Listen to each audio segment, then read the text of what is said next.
Choses qui ne sont pas fondées. On ne va pas présenter votre comité après 30 jours d'élection. Bon, écoutez, je vais vous dire une chose. Tout ce qu'ils disent, ça ne répond pas à nos statuts.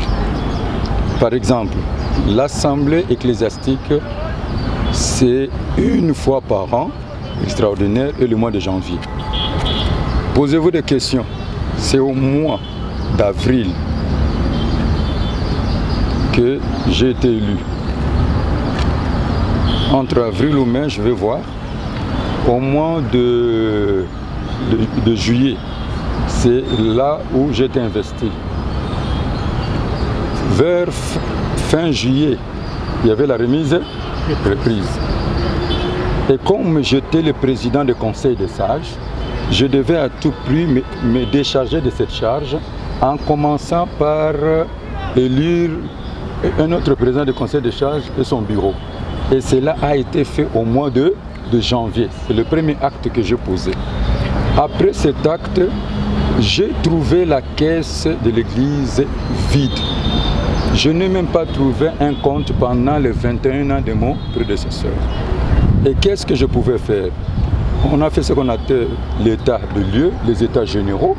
C'est alors qu'on a décidé de commencer par l'identification de tous les membres de la République démocratique du Congo, afin d'avoir des éléments, la problématique de l'église de réveil.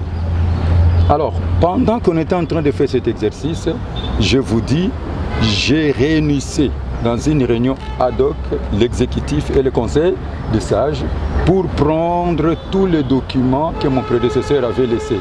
Parmi ces documents, il y a eu des concessions, il y a eu des protocoles d'accord, il y a eu des modifications des statuts. On parle de modification des statuts. C'est le travail qu'on est en train de faire des réformes et celui qui a proposé ces temps, c'est le révérend Jean Bosco. On est en train d'adopter des choses qu'on devait présenter au Congrès.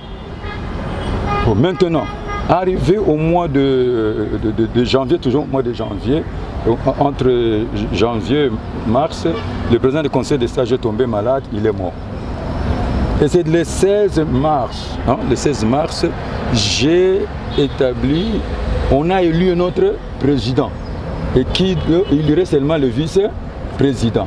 Et il y a eu ce confinement. Pendant 5 mois, je devais faire quoi? Avec l'argent, parce qu'il n'y a pas l'argent dans la caisse. Il n'arrive même pas. Vous savez, je suis surpris de voir ces pasteurs-là qui passent dans toutes les chaînes de déposer. Il y a la main noire. Parce que quand nous sommes dans des réunions de prière, ils sont même incapables de se payer leur propre transport. C'est moi, je paye les transports. Maintenant, ils ont eu l'argent pour passer dans toutes les chaînes où? Vous êtes des professionnels, il faut comprendre. Donc, maintenant, qu'est-ce que moi je pouvais faire? 5 mois de confinement. Je devais faire ça comment? Et je vous apprends une chose. Depuis que j'ai pris le pouvoir, je n'ai changé personne. Je n'ai changé personne. C'est la continuité des personnes que mon prédécesseur a laissées. Je n'ai changé personne sauf 2 coordonnateurs de province ecclésiastique, celui de Katanga et de Congo central. Et puis j'ai nommé le responsable de la jeunesse pour la ville de Kinshasa. Donc voilà un peu ce qui se passe. Je vais y arriver. Bon, maintenant, on dit que l'église ne fonctionne pas bien. Comment l'église fonctionne? L'église du Réveil du Congo, c'est la grande église, mais elle est unité plurielle.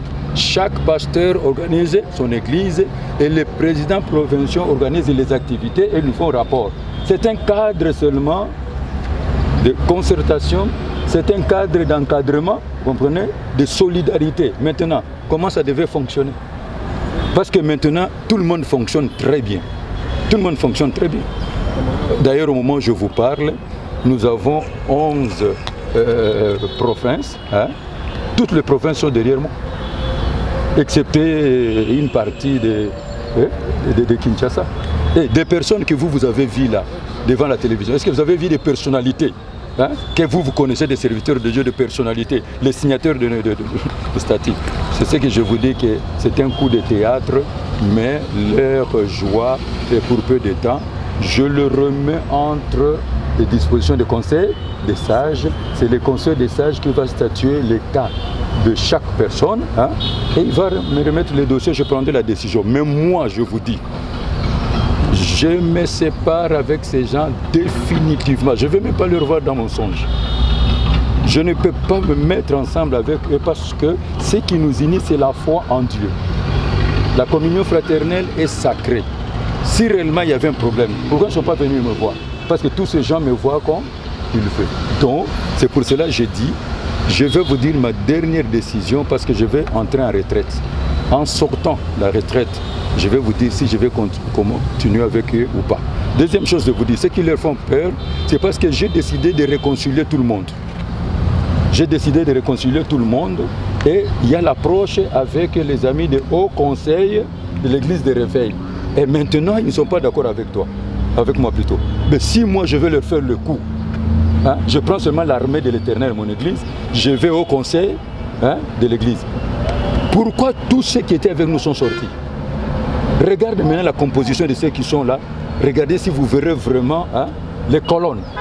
Pourquoi ils sont partis? Moi, je peux le faire ce coup.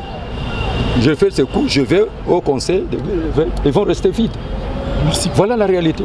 Pasteur, les gens de Manga. De la présidence qui lui a dit que moi, j'aurais reçu beaucoup d'argent. Et je vous dis, vérifiez tout cela. Ça, c'est de l'intoxication. Ça, c'est de l'intoxication. Je les cite. C'est l'intoxication. Alors, on me dit, c'est pour cela que je leur avais dit, moi j'ai été avec le chef de l'État, avec les autres confessions religieuses, si je vais le servir, je dois le faire sans condition. Et d'ailleurs, je suis en train de vous dire une chose. On me dit que non, je n'ai pas consulté mon prédécesseur pour le choix. Mais les personnes que j'ai trouvées alignées là, c'est lui qui avait aligné. On avait 3 candidats.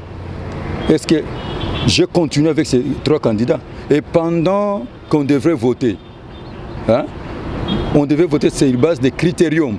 C'est-à-dire, vous êtes là, honorabilité, vous êtes en train de remplir. Il fallait que je prenne mon téléphone, je commence à lui poser. Et lui, dans tous les exercices qu'il a fait, moi je suis le président du Conseil des sages, vote juste de tout le monde. Est-ce qu'il m'avait consulté? Je vous dis qu'il a fait 21 ans. Il a commis des fautes graves que je peux dire ici statutaires. Mais je l'ai protégé parce que le chef est sacré jusqu'à sa sortie. Et pourquoi lui n'a pas fait de la même chose si réellement j'ai commis des fautes?